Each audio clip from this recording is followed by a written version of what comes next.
everyone. My name is Dr. Lisa Trone. I am the Dietetic Internship Director here at Florida State University, and I'm going to tell you a little bit about our internship process here at FSU. So first of all, to become a registered dietitian, you have to have a bachelor's degree.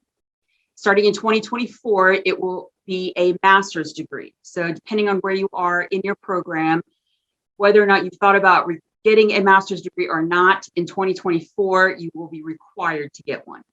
So you have to get a DPD verification statement either way. So some programs, you can get a DPD verification statement through the master's program or through the bachelor's program. But either way, you have to have that verification statement from an accredited program stating that you are eligible to apply to a dietetic internship program. Once you're in the program, a dietetic internship program, you have to complete the Ascend professional practice hours, and then you have to pass the RD exam.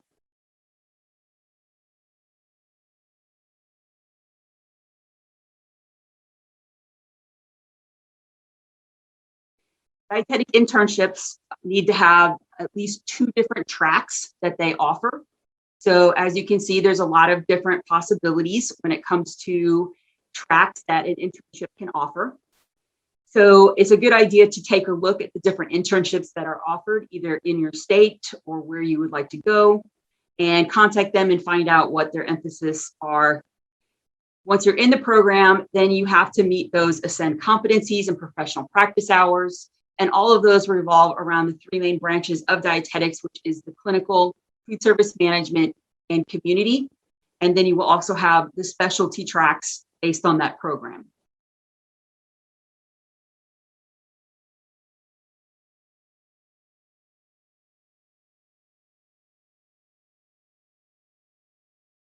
At FSU, our dietetic internship program accepts 17 students each year. The 2 tracks that we have, the first one is in sports nutrition. In this case, you will receive a degree in exercise physiology with a major in sports nutrition. And the second one is a degree in nutrition and food science with a major in clinical nutrition. The internship rotations, again, revolve primarily around the 3 facets of dietetics, which is the clinical, food service management, and community. And for FSU, your specialty rotations will either be the sports nutrition or the advanced clinical nutrition. So a little bit more about the rotations that we offer. In the clinical side, the first thing that you will do is the clinical 1, which is the long-term care rotation. This is 80 hours. So this is the rotation to get your feet wet, basically. So long-term care tends to be a little bit slower. So you get a little more time and practice in writing notes. The dietitian there usually has a little more time to work with you. It's easier to interview the patients. Obviously, there's some issues that you need to learn in long-term care as well, but it's a good prep for getting into clinical 2, which is your main inpatient hospital rotation. Moves a lot faster. You're going to rotate through all different areas of the hospital, including all different types of disease states, different populations, different age groups, and that's the whole purpose of your clinical 2. In food service management, the different areas that we have are the K through 12 school food service system. So if you like kids, that might be the area for you. We also have the collegiate rotation. So we have Seminole dining here on campus. That is a possibility for your food service. Or we have hospital rotation. Pretty much anywhere that has food has a food service type of rotation that we can pull out of it. In your community rotations, you will have a required WIC rotation, which is women, infants, and children. So you have to get the experience with pregnancy and lactation and babies, all that good stuff. And then you will also have a community rotation. Usually you will get 2 different rotations. So in all, 3 different community rotations with the WIC. We have a community dietitian at the local hospital here, Tallahassee Memorial Hospital. We also have a dietitian on campus at CHAW. We have extension services. We have the Department of Education. We have the International Vitamin Company, which is a new one for us, which is learning basically the ins and outs of how to create and market a vitamin. The diabetes camp, elder care services, plus a few more on top of that. In our specialty rotations, the sports nutrition, we have professional sports, collegiate sports, the military, the Olympic Training Center, Exos, which is a training facility. So this is the type of place where you can see any type of sport, any type of age range, any type of skill level. So you may get professional, collegiate, you may get children that are, training for Olympics, anything like that. So it's kind of a wide range. In the advanced clinical, you can do anything from cancer to diabetes, pediatrics, eating disorders, renal disease, geriatrics, bariatrics, cardiac. Here in Tallahassee, we have a metabolic center, which covers the diabetes, bariatrics, and cardiac, and we also have a cancer clinic. We also have eating disorders clinics here in Tallahassee as well. Other than that, we have contracts with other facilities in Florida that specialize in pediatrics in particular.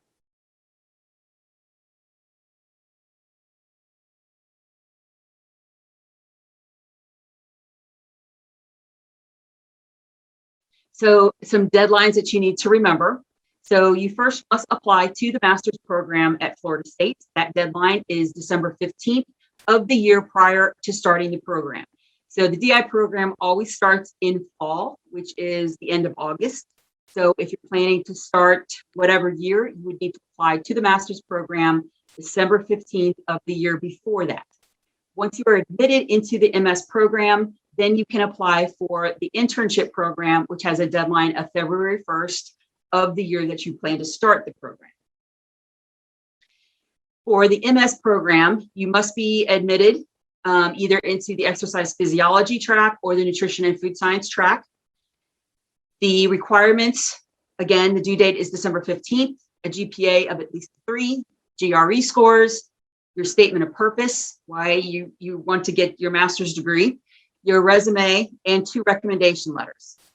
The website is here, and you can also access the main website and go to the program that you want for graduate programs, and it has everything you need for applying online. For the dietetic internship, again, we have the 2 tracks, sports nutrition, clinical nutrition. You have to have been accepted into the master's program and apply to the DI by February 1st. You need the same requirements, GPA of at least a 3, GRE scores, personal statement, resume, and 2 recommendation letters.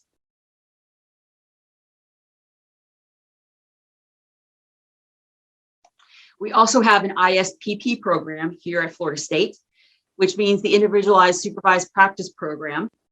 So to be able to apply to this program, you have to be not matched to an internship. So unfortunately, not everybody gets matched to an internship.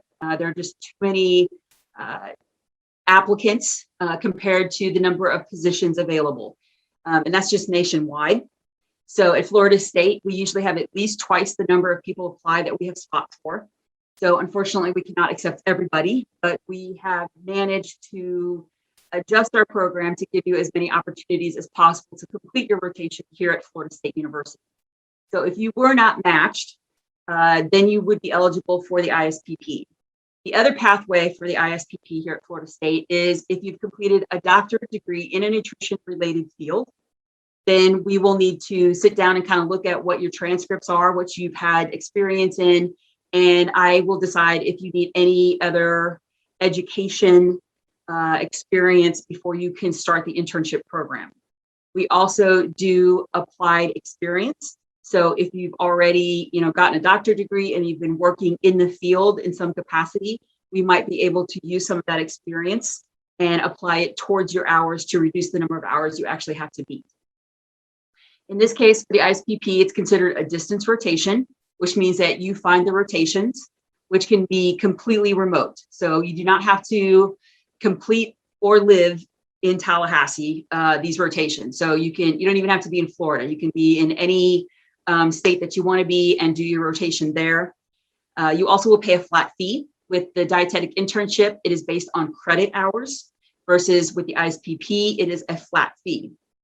It is a rolling admission. So I can accept up to 7 ISPP interns each year, and we just do it on a rolling basis. So usually I get some, right after the match in April. And then from there, based on how many spots I have left open, sometimes, people roll in at different times.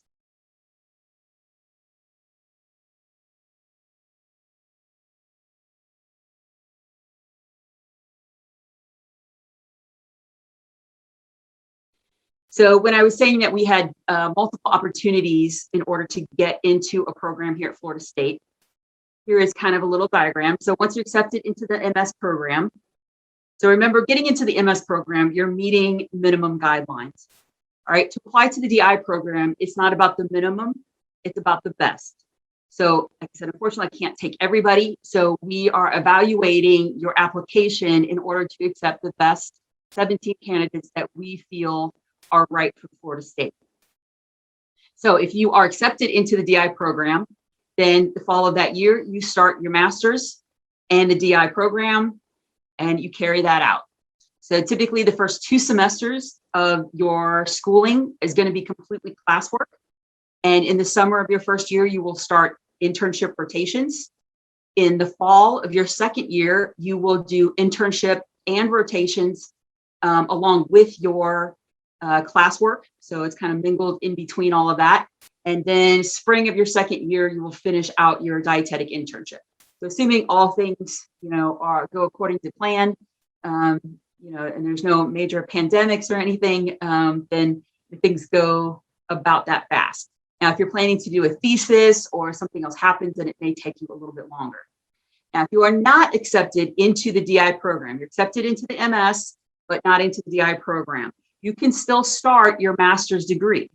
Remember, the first 2 semesters are only classes, all right? So you can start that right away.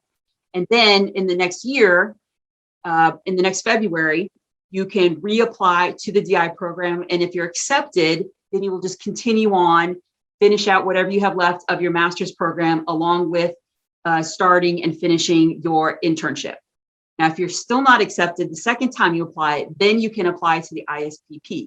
So you actually have 3 chances to complete an internship here at Florida State. I also wanted to tell you a little bit about the DICAS system, mainly because we don't use it. So you need to make sure that you are checking with any program that you're applying to, whether or not they actually take their applications through DICAS.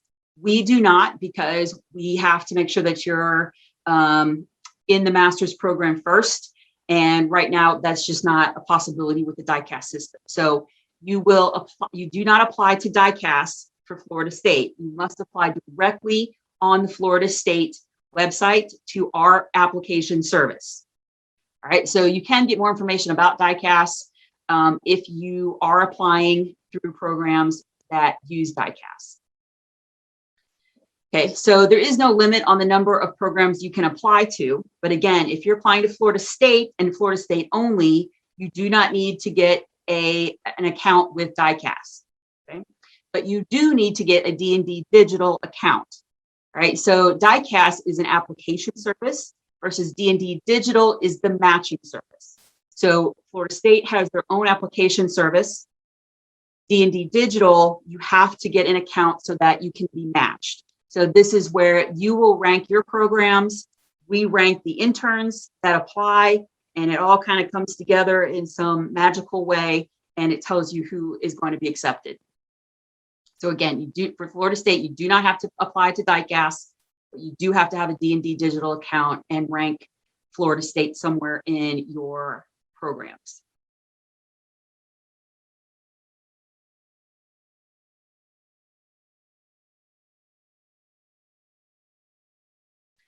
I also wanted to encourage you a little bit. Not only are we interviewing you to come here, but you're interviewing us, right? So Florida State does have an outstanding reputation, as well as high pass rates.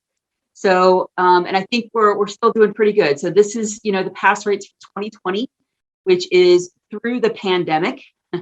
So, which was an interesting year to say the least. So out of, this is nationally. So there were 3,673 people that took the RD exam last year with a 68.4% pass rate, which I can tell you is down just a little bit. Usually it's around 71, 72%.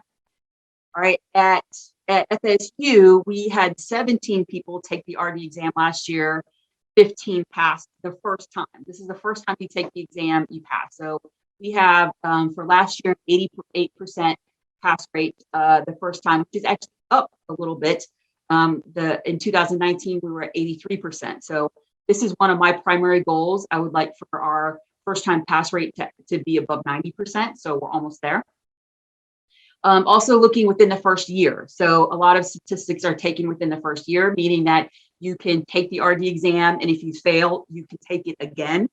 And you take it as many times as you want actually within the first year. So usually that number goes up significantly.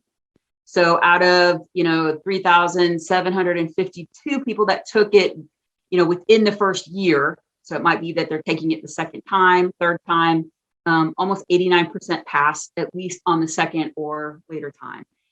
In our case, we just had one person that did not pass in the first year.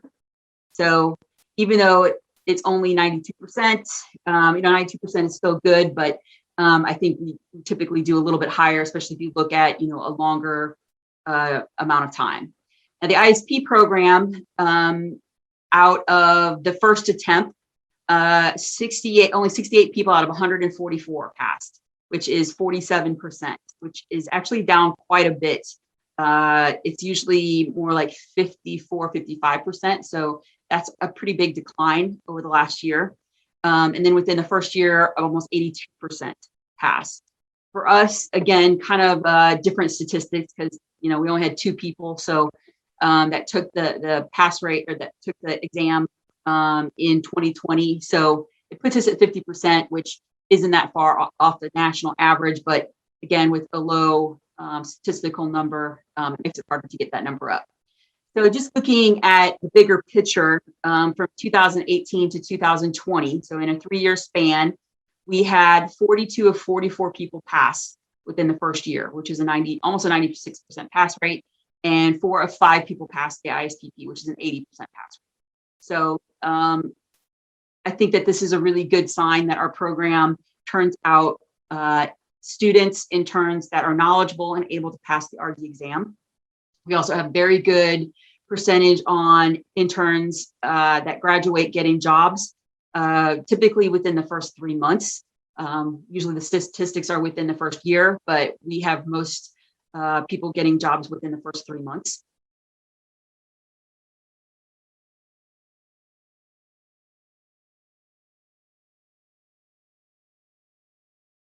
And then the last thing that I wanted to tell you was, how do you improve your chances at Florida State? So the first one is contact me. All right, get a hold of me, email me, let's set up a Zoom, but let's get in touch so that we can talk about the school, answer any questions. I really want to talk to you. It helps me get to know you and put a face to a name. Right now, Zoom is probably the best possibility. We're just starting to open the schools back up. So if you can visit the school, that is also really great. You can see the different labs that we have. You can see the school. You can meet me personally live. And you can also meet any other professors that you are interested in, especially if you're interested in research. We are a level 1 research school. So research is a big function here at Florida State.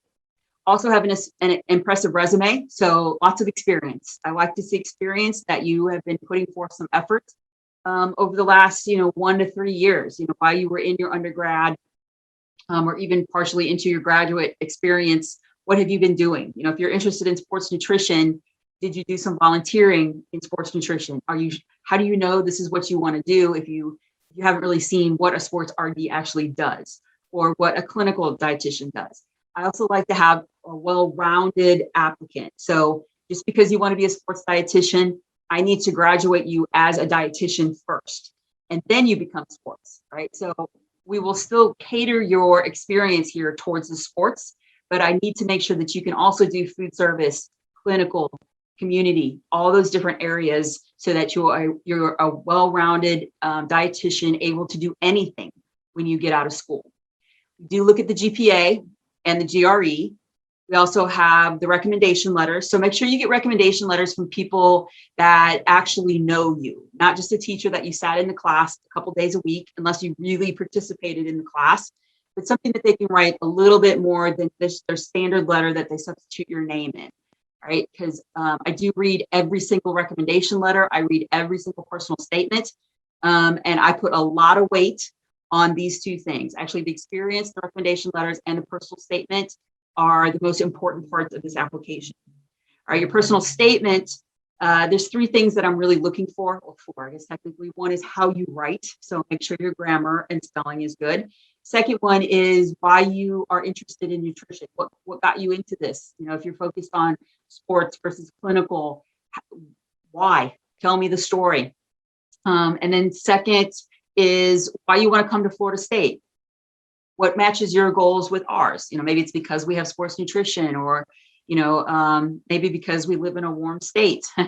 But tell me that. And then also tell me why FSU should take you. So this is your time. This is really the part where you get to brag about yourself. Tell me why you are exceptional and why we should take you as one of the 17. So that is my spiel. Again, the biggest thing that I hope you get out of this is just that if you're interested in Florida State, please contact me.